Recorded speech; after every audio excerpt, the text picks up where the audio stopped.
Bonjour à tous, durant cet atelier pratique, nous allons essayer de créer un site web statique. On va essayer de créer un clone de l'application Google Meet. Donc on va essayer d'apprendre quelles sont les techniques utilisées lors du développement du front de site de Google Meet. Ainsi que on va implémenter le framework SCSS. On va essayer de apprendre comment l'utiliser lors de l'implémentation de notre site web. Donc allez-y, on va commencer avec la création de notre projet. Donc, on va démarrer notre projet par la création d'un nouveau dossier. On va l'appeler SCSS et on va appeler la commande CMD, donc pour appeler l'invite de commande. On va appeler code espace point. Cette commande nous permet de lancer VS Code et le point veut dire le répertoire courant. Ce que je vais faire, je vais sélectionner ce dossier et je vais créer deux dossiers. Le premier, il va s'appeler dist. C'est notre distribution ou bien le code qu'on va distribuer. Et le SRC, ce deuxième répertoire, c'est celui qui va contenir le fichier de style.scss. Bien sûr, SCSS est un framework CSS. Il ajoute un ensemble d'extensions au langage de mise en forme CSS pour optimiser la mise en forme des sites web. On aura besoin d'ajouter une extension qui s'appelle Live SAS Compiler, développée par Glenn Marks. Donc, c'est un compilateur en temps réel. À chaque fois qu'on va saisir du code SCSS, cette extension va traduire notre code en langage CSS. Bien sûr, là, on a un ensemble de paramètres à préciser. Au niveau de settings, on va modifier le fichier settings.json et on va lui indiquer donc au système où il va générer le fichier CSS.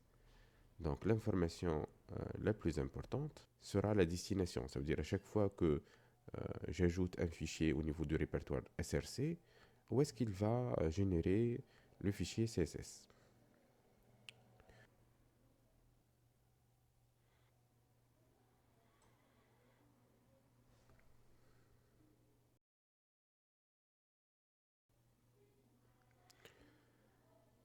Donc au niveau de formatage, l'attribut format de settings, ce qui nous intéresse, c'est l'attribut SafePath.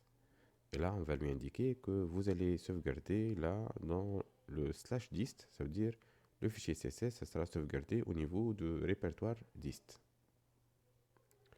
Donc là, au niveau de dist, je vais créer un nouveau fichier qui s'appelle index.html. Je vais appeler l'abréviation emmet pour nous générer la squelette d'un fichier HTML. Et on va tester là avec le style.css. Donc là, on va appeler la balise body et on va essayer d'ajouter un attribut. On va mettre l'attribut, on va choisir la box sizing par exemple. Et on va choisir la valeur border box. Et là, bien sûr, je dois cliquer sur Watching SAS pour que il nous génère et il nous compile le fichier style.css. Comme vous voyez là, chaque fois que je fais une modification au niveau de style.scss, ça sera généré au niveau du fichier style.css.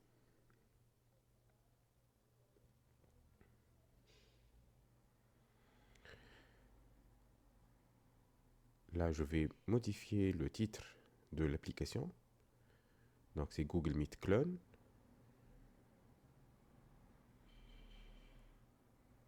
Et on va ajouter un lien, link, vers notre fichier de style CSS. Donc, dorénavant, bien sûr, lorsqu'on va utiliser le framework CSS, on ne va plus toucher au fichier style.css parce que ça sera généré de manière automatique. Donc, toute notre tâche, ça sera de modifier ou bien de travailler sur le fichier style.scss. Et à chaque fois que je fais une modification au niveau de style.css, ça sera répliqué et traduite en langage CSS. Donc là, par exemple, la balise H1, j'ai mis la couleur, c'est blue. Comme vous voyez là, si je consulte le style.css, je trouve que cette modification a été appliquée correctement.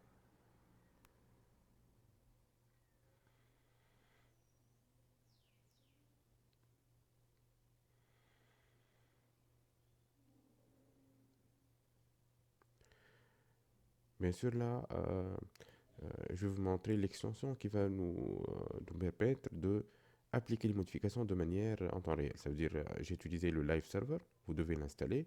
Et si vous appuyez sur Go Live, donc là, à chaque fois que j'enregistre le code dans HTML, il va rafraîchir la page de manière automatique. Donc, je ne serai pas obligé de chaque modification de rafraîchir ma page. Donc maintenant, on va consulter là, le site Google Meet. Donc comme vous voyez là, on a un ensemble d'images. Donc moi, au niveau de mon dossier SCSS, je vais sauvegarder cette image. On a aussi un avatar. Donc je vais sélectionner cette image aussi, je vais la sauvegarder pour l'exploiter par la suite. Et je vais essayer de créer un clone de cette interface. Donc là, on a nos deux images qui sont là.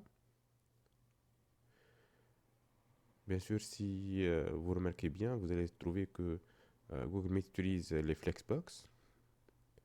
Donc on va l'exploiter par la suite. Concernant les icônes, on va les exploiter à partir de fonts.google.com/icons. Donc là, on a un ensemble d'icônes qui sont disponibles. Ce qu'il faut faire, c'est uniquement de sélectionner l'icône voulue et par la suite, on va sélectionner le code du lien, du link. Donc on va faire cliquer sur Copy Code et par la suite, on va l'ajouter au niveau du head de notre fichier index.html. Et pour ajouter l'icône là au niveau de zone d'affichage de notre site web, on va copier le code là de l'insertion de l'icône. Donc ça sera inséré sous forme de span, d'une balise span. Et à l'intérieur de cette balise span, on aura le nom de cette icône. Donc comme vous voyez là, l'intégration de l'icône est réalisée avec succès.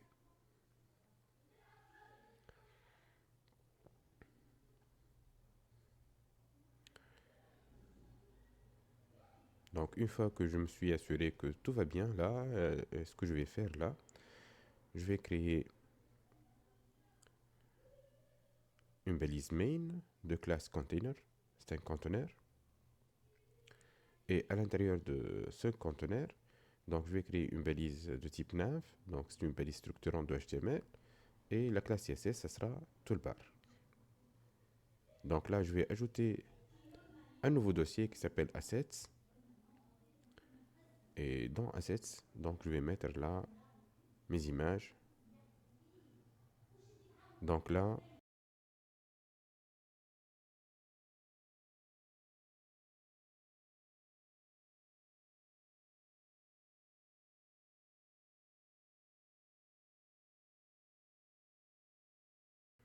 donc je vais déplacer ces images dans le dossier assets à travers un drag and drop.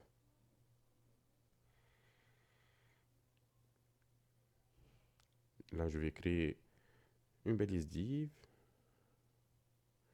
de classe img logo.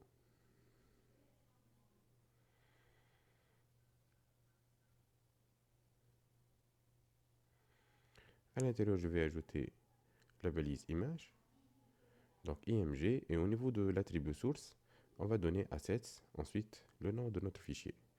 Et au niveau de l'attribut alt, donc je vais donner, écrire le texte logo. Donc on voit à droite, on voit la répercussion de l'ajout de ce code sur l'interface finale. Ensuite, je vais ajouter là un span où est-ce que je vais mentionner Meet.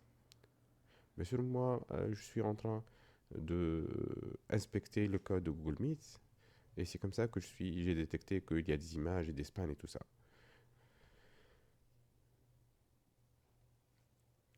Par la suite, je vais créer un nouveau div de classe CSS menu. Et là, je vais ajouter des spans. C'est là où est-ce qu'il faut mentionner l'heure et la date.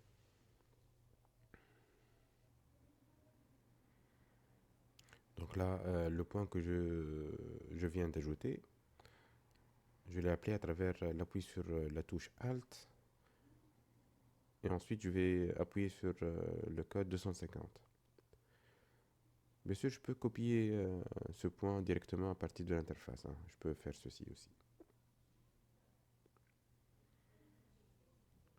Voilà. Bien sûr, vous allez remarquer que le texte ça vient dans une ligne à part, mais c'est pas grave. Bien sûr, lorsqu'on va implémenter par la suite la mise en forme CSS à travers le Flexbox, tout ceci sera arrangé. Donc maintenant, je dois appeler les icônes dont je vais utiliser. Donc j'aurai besoin de l'icône Help. Voilà. Euh, la deuxième, c'est l'icône Feedback.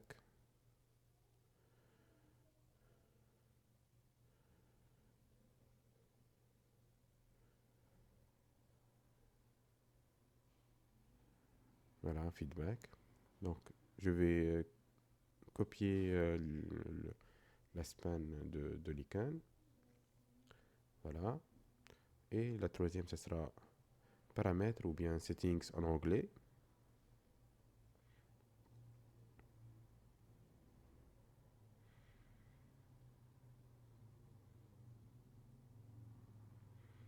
Je clique sur l'icône ensuite. Je copie le lien là de l'insertion de l'icône. Settings. Voilà. Donc si je reviens maintenant, il me reste Applications. Donc c'est App. Voilà, Apps. Et par la suite, je vais l'ajouter là en tant que spam. Ce qu'il me reste maintenant, c'est l'avatar. Et pour l'avatar, là, on va appeler notre image. Donc on va ajouter une balise IMG. On va indiquer la assets et on va lui donner le nom de fichier. Bien sûr, vous remarquez que la taille est très grande, mais c'est pas grave. Par la suite, on va gérer la taille de notre image.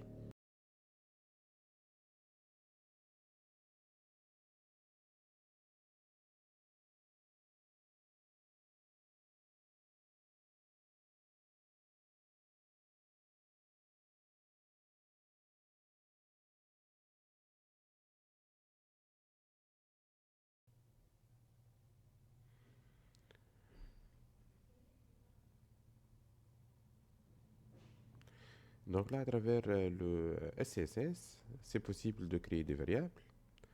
Donc les variables, ça commence avec un dollar.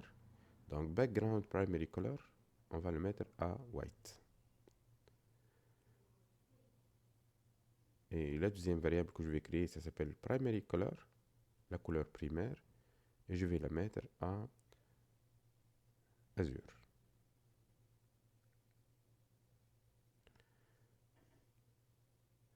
Bien sûr, l'intérêt de l'utilisation des variables, c'est que si je serais obligé dans le futur de modifier la valeur de cette variable, par exemple la couleur principale ou bien la couleur d'arrière-plan, je ne vais pas là chercher toutes les instances d'utilisation de cet attribut et le modifier. Ça sera modifié à travers ou bien depuis un seul lieu. Donc là pour font family aussi, donc je vais créer une autre variable. Là à travers l'inspection, je vais essayer de savoir c'est quoi la police utilisée. Donc je sélectionne un élément, ensuite je remarque que c'est product sans SANS. Ensuite Arial, ensuite sans serif. Bien sûr là c'est 3 polices. Si je ne trouve pas la première, on va sélectionner la deuxième. Si on ne trouve pas la deuxième, on va sélectionner la troisième.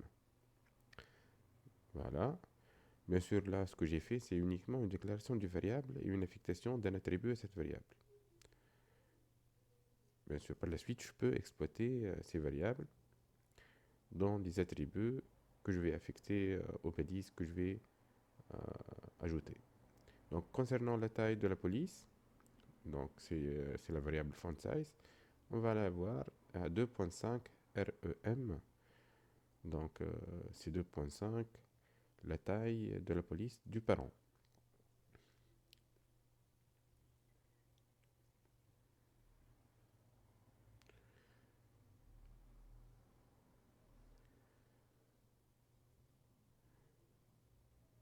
Donc j'ai ajouté là la balise HTML.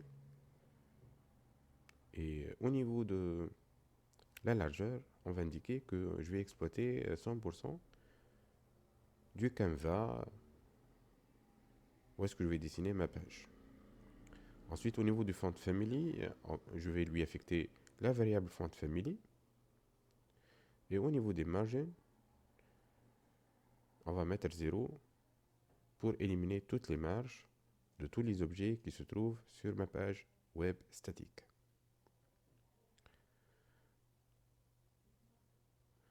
Je vais éliminer le H1 là. Et maintenant, je vais définir la mise en forme de notre classe, ou bien de notre balise main.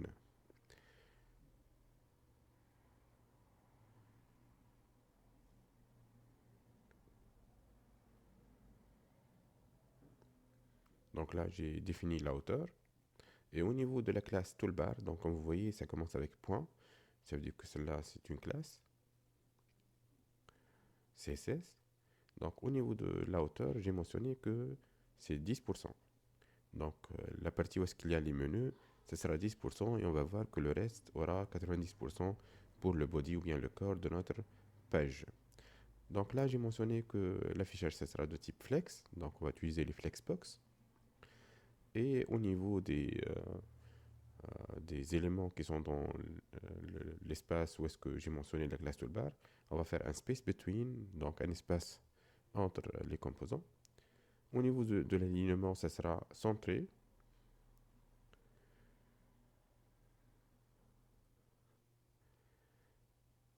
Au niveau du padding, là, donc ça c'est l'espacement interne de toolbar, donc j'ai mentionné 0 et 1. Donc une valeur pour le top et le bottom et l'autre pour le right et left. Et vous voyez là, l'imbrication, ça c'est un premier, ou bien c'est un deuxième, on a vu les variables. Donc deuxième caractéristique de SCSS, ça veut dire que dans SCSS, la mise en forme, ça sera un peu euh, réciproque à celle qui se trouve au niveau de HTML. Ça veut dire là, c'est la même structure, ça veut dire qu'on a une classe toolbar et à l'intérieur de toolbar, on a le IMG logo. Vous voyez? Donc là, comme vous voyez, ça sera généré de cette manière par la suite dans CSS, mais la lisibilité, ça sera plus intéressante et plus facile à lire là au niveau de SCSS. Donc là, on sait bien qu'il y a IMG logo, une classe IMG logo qui est à l'intérieur de... Ah oui, je vais éliminer le A. Donc IMG logo à l'intérieur de la classe toolbar. Donc comme vous voyez là, il y a le sort de imbrication qui sera traduit par la suite au niveau de SCSS.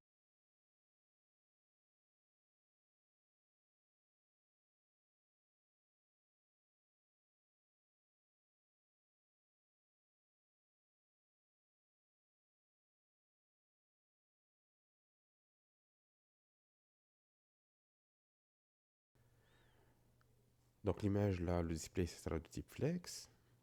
Et l'alignement, ça sera line items au niveau de start, ça veut dire le haut. Et on a un span là, donc on va définir là euh, comment il va se comporter le span à l'intérieur de MG logo. Donc la taille de la police, ça sera, on va lui affecter la valeur de la variable font size.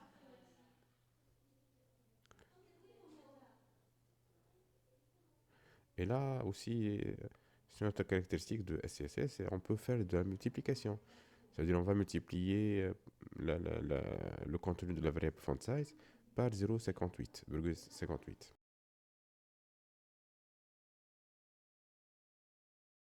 Voilà. Et là, on va définir un peu les margins, les marges. On va essayer de se rapprocher au maximum de notre maquette principale. C'est ça l'objectif. Donc on va ajouter là une marge par rapport au top. Par la suite, on va préciser la mise en forme de la partie menu. On va utiliser le display, ça sera de type flex.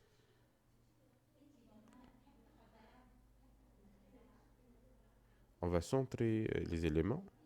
Bien sûr, là, toujours, on a un problème de aperçue à cause de l'image, hein.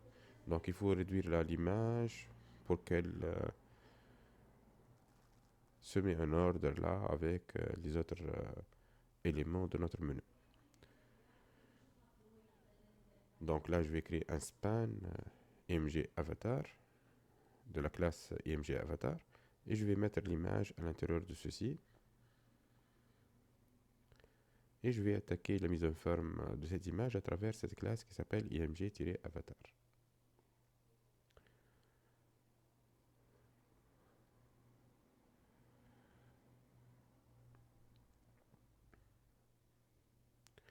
Donc au niveau de la hauteur là, donc bien sûr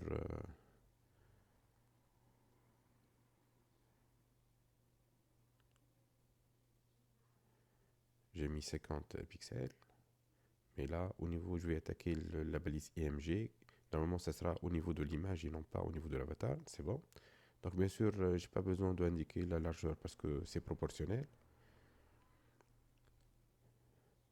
Donc je vais voir là la taille qui correspond à l'aperçu final, hein. Donc, et par la suite, au niveau de, on va arrondir un peu l'image. Donc, ça sera à travers l'attribut border radius. Donc maintenant, on va attaquer la partie span au niveau de menu, de la classe menu CSS. On va ajouter quelques marges là.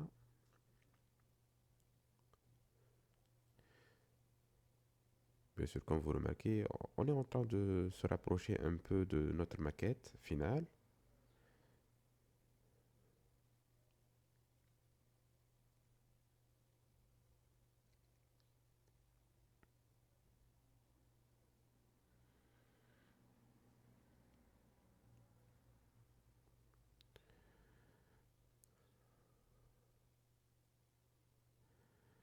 Donc, je vais faire une petite modification là au niveau de ceci. Donc, on va essayer de éliminer cette classe img avatar. Voilà. Et on va l'intégrer au niveau de notre menu.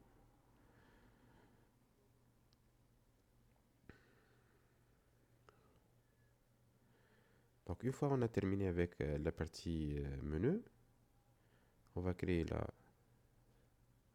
une section qu'on va l'appeler content. Container, donc là c'est le contenu où est-ce que ça va prendre donc le reste de notre vue. On a précisé qu'on va garder 10% de l'interface pour notre menu et par la suite le reste sera 90% pour la partie content container ou bien le contenu de notre page. Donc cette page, bien sûr, comme vous remarquez au niveau de Google Meet, elle est constituée de deux parties, une partie à gauche et une partie à droite. Donc c'est pour ça, moi, qu'au niveau de classe CSS, on aura une mise en forme différente. Donc cette partie-là, bien sûr, si vous appuyez sur, cliquez sur Inspect, vous remarquez qu'on a une zone à gauche, c'est cette zone-là, et une autre zone, voilà, à droite. Donc moi, je vais récupérer le texte qui est là. Donc j'ai préparé deux paragraphes.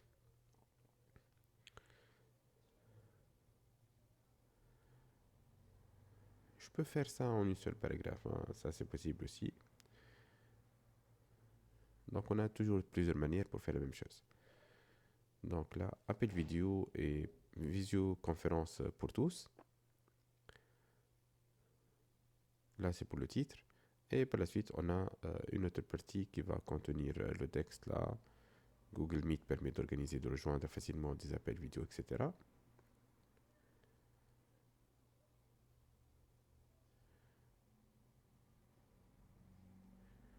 Donc je vais créer là une balise paragraphe P de classe CSS subtitle. Et là, je vais rapidement là essayer de, à travers l'inspecteur là, sélectionner le texte là pour gagner un peu de temps. Voilà. Et on va le mettre à l'intérieur de notre balise paragraphe. Voilà, si je reviens, voilà notre première partie. Bien sûr, la manière qu'on va suivre au niveau de notre développement, c'est que toujours on va commencer par la partie HTML et par la suite on va corriger ou bien mettre en forme notre page web. Là, je vais créer une autre div aussi, où est-ce que je vais mettre les actions. Donc, comme vous voyez là, on a 3 actions. Donc, nouvelle réunion. Et on a aussi participé. On a celle où est-ce qu'on doit saisir du texte. Donc là, au niveau du premier bouton là, donc c'est un div de classe CSS Actions. Et là, on va ajouter Video Call. Donc là, c'est le span, l'icône qui est utilisé au niveau du bouton. Donc si vous regardez bien là au niveau Video Call, voilà, c'est celle-là qui sera appelée.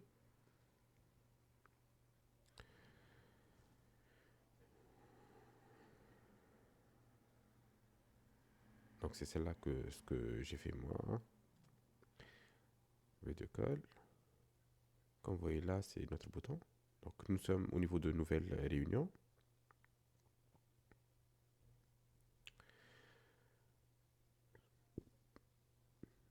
Ensuite, on va ajouter un span. C'est dans ce span où est-ce qu'on va mentionner nouvelle réunion.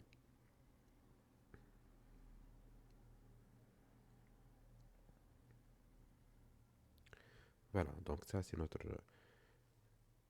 première action.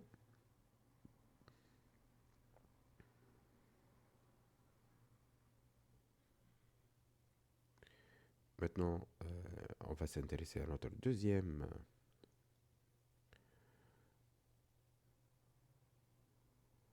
action. C'est où est-ce qu'on va saisir là. C'est un input container, un conteneur de saisie, de input, d'entrée.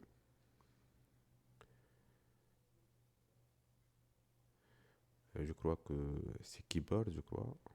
L'icône, celle-là.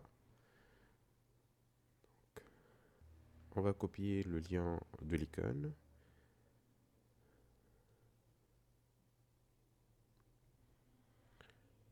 Voilà. Et on aura besoin d'une balise de type input, texte.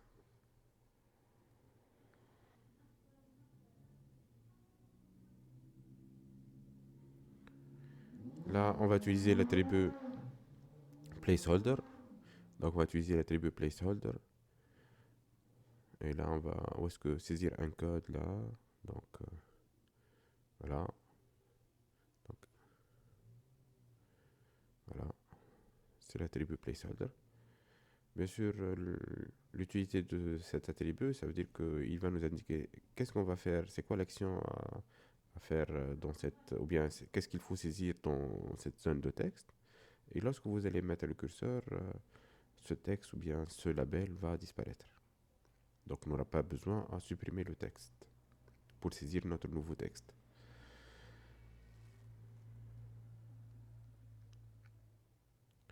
On aura besoin par la suite d'un troisième bouton et ce bouton c'est participer. Et bien sûr vous remarquez que ce bouton il est désactivé.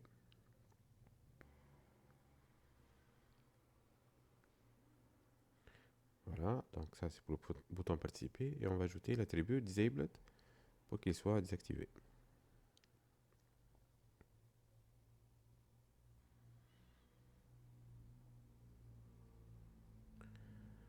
Ensuite on va ajouter une ligne de séparation.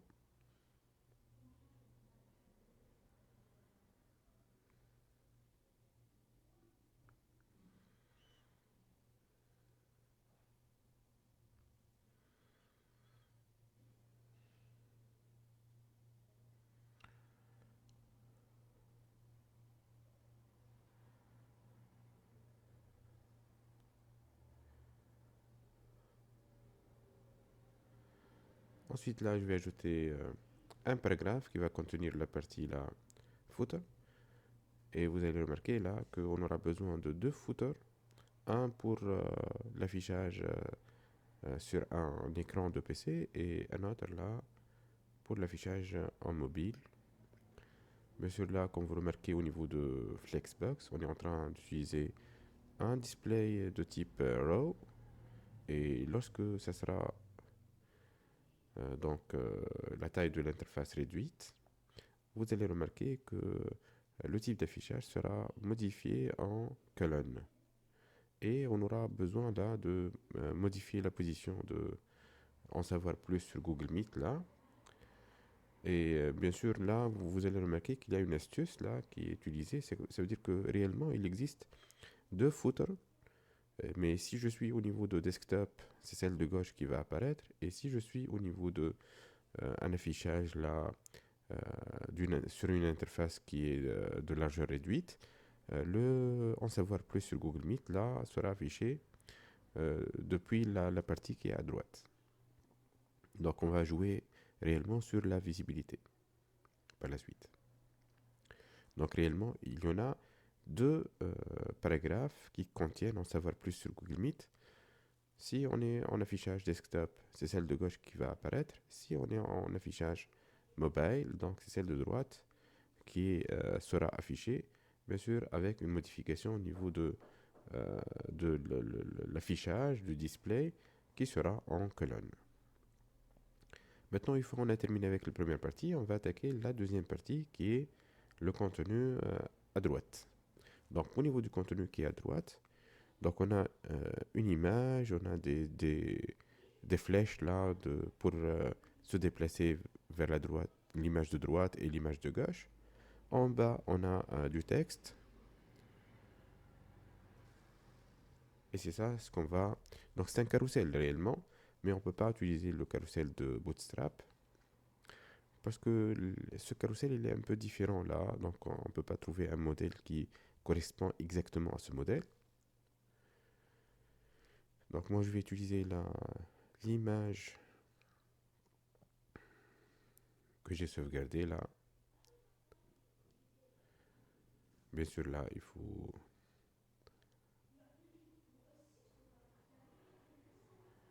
la sauvegarder au niveau de Assets bien sûr.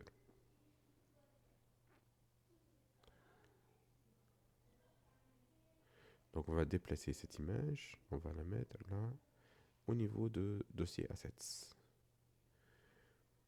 pour corriger le référencement. Et voici donc notre image est affichée avec succès.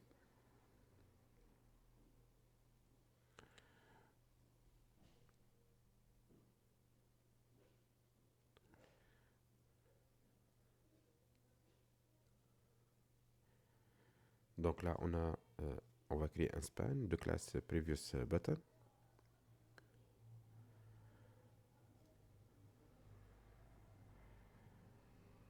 Donc bien sûr là, on va récupérer les images aussi des icônes depuis Materials Icons de Google. Donc on va chercher là euh, des rows, là, row. Donc row right, voilà. Keyboard row right. On va copier là le code. Donc on aura besoin de keyboard row right et keyboard row left. Voilà, donc ce sera une à gauche et une à droite de l'image.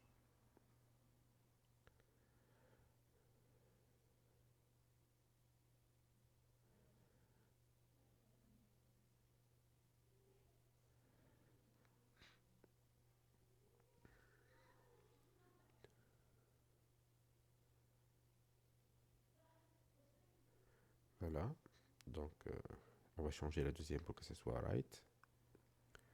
Et voilà notre deuxième icône. Bien sûr, il faut que ça soit là centré verticalement. Bien sûr, tout ça, ça sera corrigé par la suite à travers la mise en forme CSS.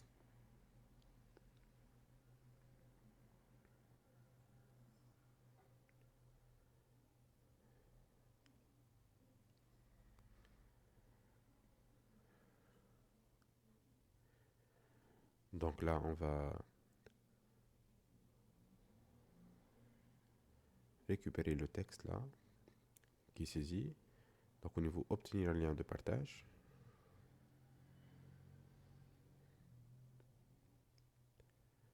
Voilà. Et on va récupérer aussi le deuxième là, c'est un paragraphe aussi. Donc cliquez sur Nouvelle réunion.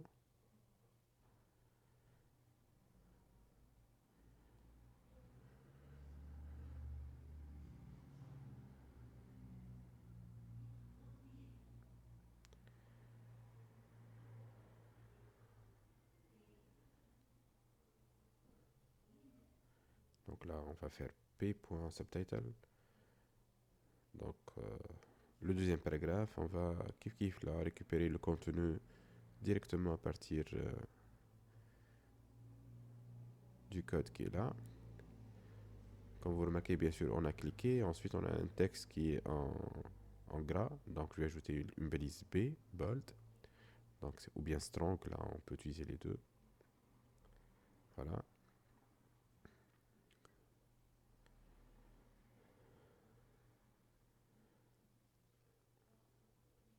Donc, je peux la mettre en strong ou bien en bold, hein. On a le choix. Nouvelle réunion. Ensuite, on va récupérer le reste du texte et le copier, le coller sur notre espace réservé à ce paragraphe. Voilà. Bien sûr, on a une mise en forme qui n'est pas correcte, mais c'est à cause de l'absence de la mise en forme, hein. Donc là, on a les dots, 3 points. Donc pour accéder à ceci, donc j'ai appuyé sur Alt avec ensuite 250 au niveau du clavier ou bien du pavé numérique pour accéder donc à notre caractère depuis le code ASCII.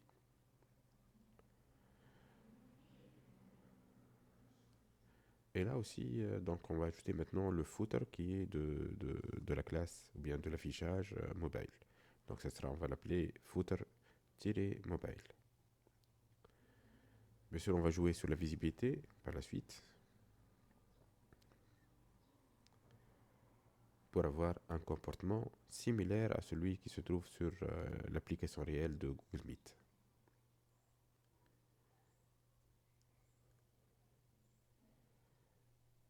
Donc là, bien sûr, il faut ajouter un span avant. Très bien. Et voilà. Donc, comme vous voyez, on est en train de se rapprocher là de la mise en forme finale. Juste ce qu'il nous reste, c'est maintenant la partie mise en forme. Bien sûr, vous voyez que moi, je suis en train d'afficher mon code à gauche et l'interface à droite. Et comme ça, à travers l'extension Live Server, à chaque fois que je fais une modification à gauche, donc on peut le voir directement en temps réel à droite, sans avoir besoin de rafraîchir la page. C'est ça l'utilité de cette extension qu'on a installée tout à l'heure. Et vous allez remarquer aussi que dans la plupart du temps, nous sommes en train de travailler sur le fichier style.css. On n'est pas en train d'utiliser le SSS parce que le code CSS ça sera généré de manière automatique, comme on a déjà dit, à travers le compilateur là, SAS. Là, le content container, on a dit que l'auteur, ce sera 90% du canevas ou bien de l'espace où est-ce qu'on va dessiner notre page web. Et comme on a réservé 10% pour le menu, donc la somme, ça sera 100%. Donc là, au niveau de margin, là, on peut appeler aussi des fonctions.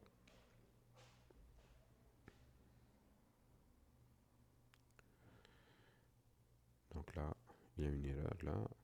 Normalement, voilà.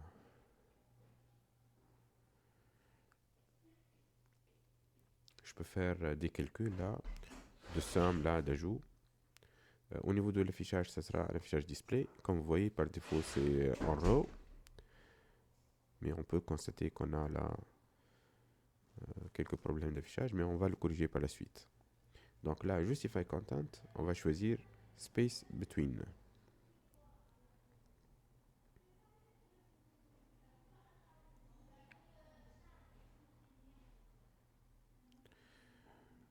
Là, on va les aligner verticalement à travers l'attribut Line Items. Donc Justify Content, c'est un alignement horizontal. Et align item, c'est un arrangement ou bien une justification verticale.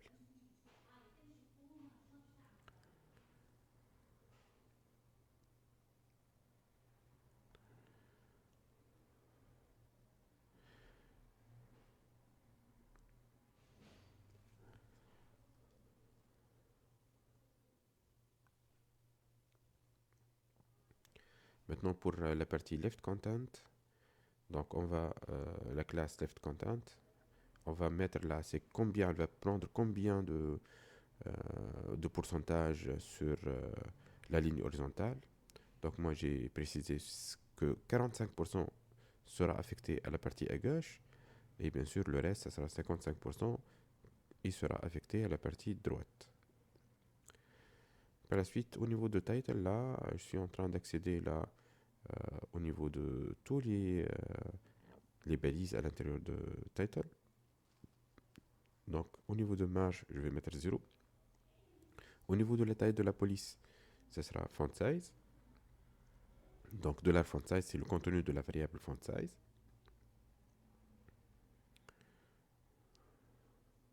Maintenant, au niveau de subtitle, donc la classe subtitle, pour y accéder, bien sûr, il faut ajouter un point avant, point subtitle. Et là, au niveau de font size, on va mettre là $font size, donc on va lui affecter le contenu de la variable font size et on va le multiplier par 0,5. Voilà. Donc bien sûr, si je change le contenu de font size, de la variable font size, ça sera répliqué sur toutes les classes qui y sont associées. Maintenant, au niveau des actions, donc là, au niveau de l'affichage, ce sera un display flex. Bien sûr, là, on a quelques problèmes au niveau de la partie des actions. Donc apparemment, il faut corriger ça au niveau HTML et non pas CSS. Donc là, au niveau du top, margin top, on va laisser 3 rem. Rem, c'est une unité de mesure là qui est celle du parent du conteneur là, qui contient la classe actions.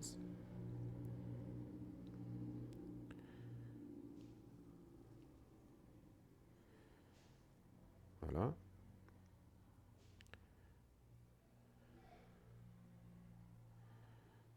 Au niveau du bottom, là, on va mettre 2.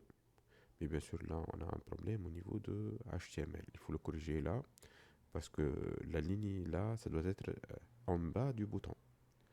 Donc la partie HR là, apparemment, elle est intégrée au niveau du bouton. Donc il faut vérifier un peu la structure là, HTML de tout ça.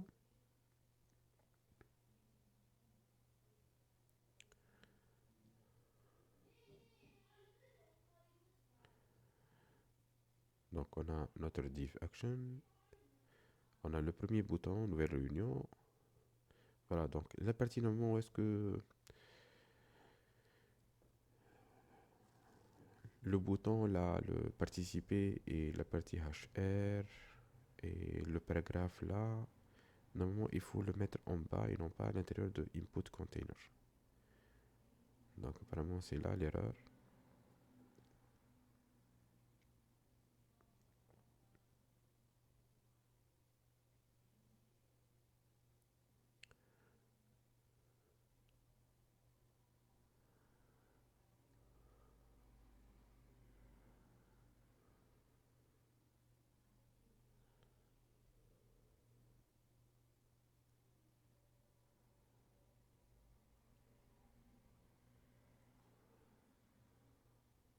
Voilà.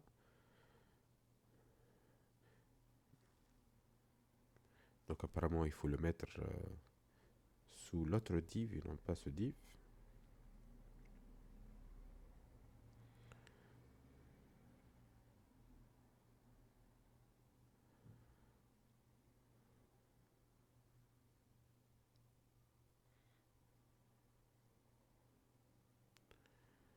Voilà,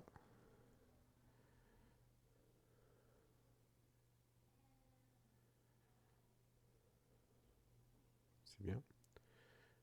Donc vous remarquez que la partie à droite prend 55% de la largeur.